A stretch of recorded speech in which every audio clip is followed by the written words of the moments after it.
I have made countless videos and I have done countless live streams, and for whatever reason, the comment section always turns out to be a question about the Jets quarterback situation and keeping Sam Darnold or drafting a quarterback at number 2.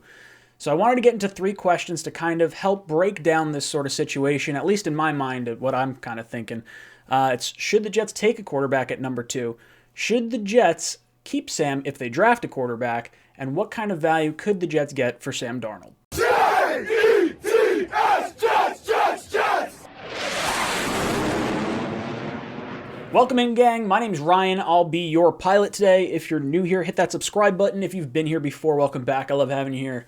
Guys, I go live every Monday night for my live call-in show, 8 o'clock to 10 o'clock, where you can ask me all your Jet-related questions and you can vent your feelings about the stuff that I've been making content about and just questions in general. And then Tuesday night, we have our Talkin' Jets panel with me, O'Leary, and Green Bean, where we basically do the same thing. We just have a lot of fun going back and forth. So if you want to check out that, Monday, 8 o'clock, 10 o'clock call-in show, Tuesday, 8 o'clock, 10 o'clock, Talkin' Jets panel. But let's move on to our video today, and it's something that basically every video eventually winds up turning into in the comment section. I wind up pulling my hair out, and I know O'Leary and Green Bean are feeling pretty much the same way, and we're just kind of beat up over this whole topic, and I think Jet fans in general just are too. But there's a few questions that I wanted to go through. So the first one up, let's talk about, should the Jets take a quarterback at number 2? It's a really big debate. A lot of fans want to trade down. They see the massive haul that Miami got prior to trading up to number 6. And they see that, and they're like, wow, we could get at least that, plus more, since we have the number 2 pick. You get your choice of any quarterback outside of Trevor Lawrence. And that's really exciting. I will not lie, the value of that number 2 pick is super exciting. And if you had asked me prior to last season, I would say the Jets are going to wind up going, 6-10, 7-8, 8-8, somewhere in that sort of range. 6-10, 7-9, 8-8 words. So I would have said, okay, what I would do is I would trade out, or I wouldn't trade out. I would roll it back with Sam, because worst case scenario, you have enough ammo to go get a quarterback next year. Now, that didn't end up happening, and the Jets wound up earning the number 2 overall pick, and Sam Darnold over the course of the last 3 seasons has played like the 32nd ranked quarterback. And that is like heartbreaking for me, because I absolutely love Sam Darnold. I was a big fan of his coming out. The pro day thing with him thrown in the rain was just incredible. I really, really had a great time at the draft party when we took him. I thought he was the franchise quarterback. And that's not to say he can't be a good quarterback in the future, but you have to look at the 32nd ranked quarterback and can he become a top 10 level quarterback? Because there's not too many quarterbacks that get you to the Super Bowl that are not considered a top 10 quarterback.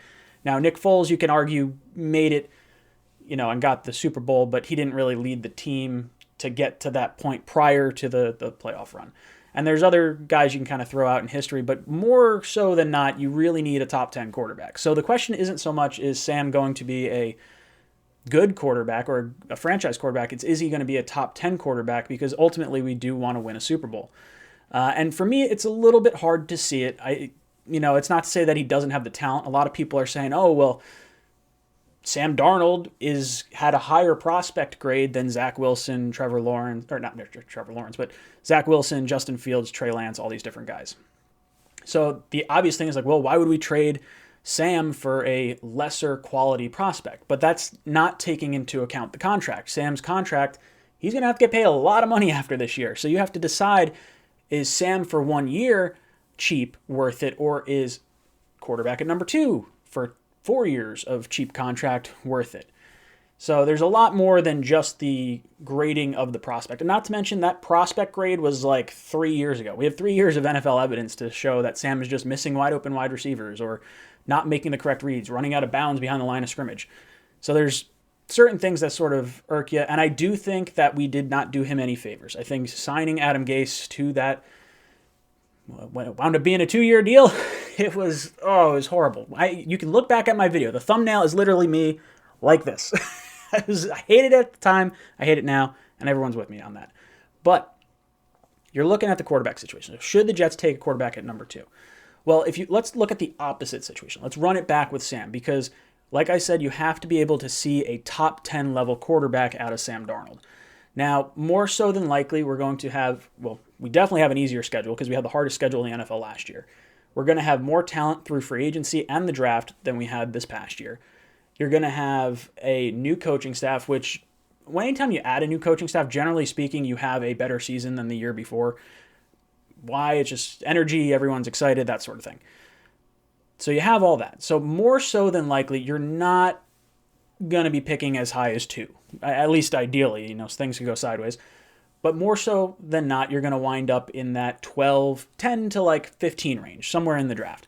And we just watched the 49ers give away 3 first-round picks to get up to number 3 overall to have the right to select the 3rd best quarterback. Now, I don't know about you, but if we're trading down and keeping Sam, and then we decide, okay, Sam's not the quarterback next year, I don't love the idea of giving up 3 first-round picks next year.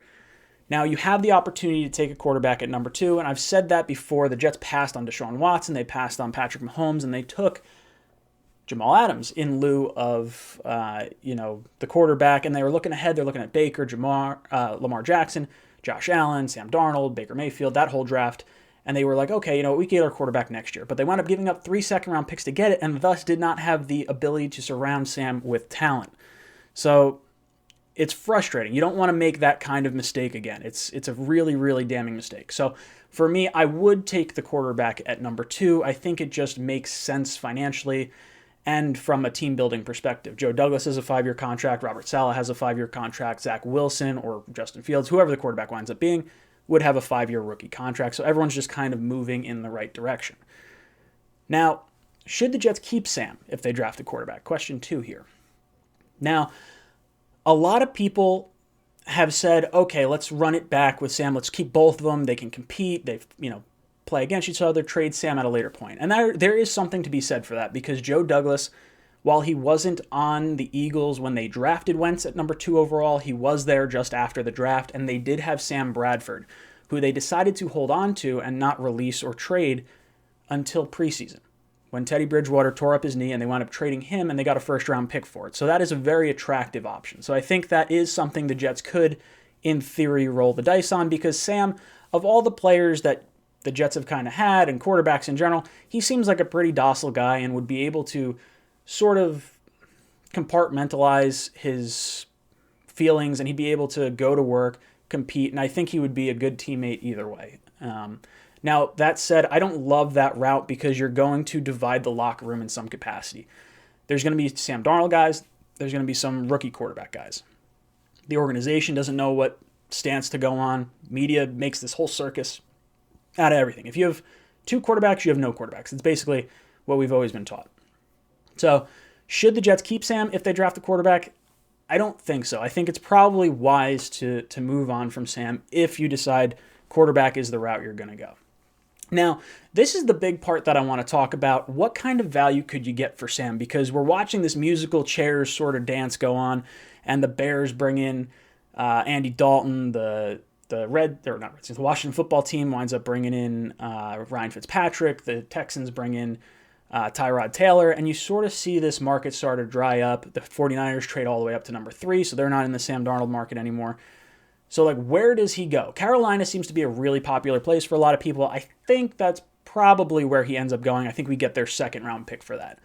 But you have a lot of people starting to talk and a lot of rumors popping up, I wouldn't give up a 3rd-round pick for Sam, is what we've heard from some analysts. So what happens in the event that Sam Darnold is only going to fetch a late 3rd-round pick? And I've said it before, we're if that's the case, maybe I would run it back with Sam and the rookie quarterback and then just sort of wait for an injury. Well, I've thought about it a little bit more, and over the course of the last few weeks, I've really come to a decision where if the Jets are not going to get great value for Sam Darnold, I think there's other options. And there's 2 in particular that I would look at. And if, let's say Sam's value is a late 2nd, late 3rd, something like that. If you deem it's a late 2nd-round pick, you could give up pick 34 and Sam. The difference, give up pick 34 and Sam to go up to number 19. Now, for those of you that don't know, there's a draft value chart that sort of assigns points based on which draft pick you're selecting and sort of helps determine if a trade is fair or not.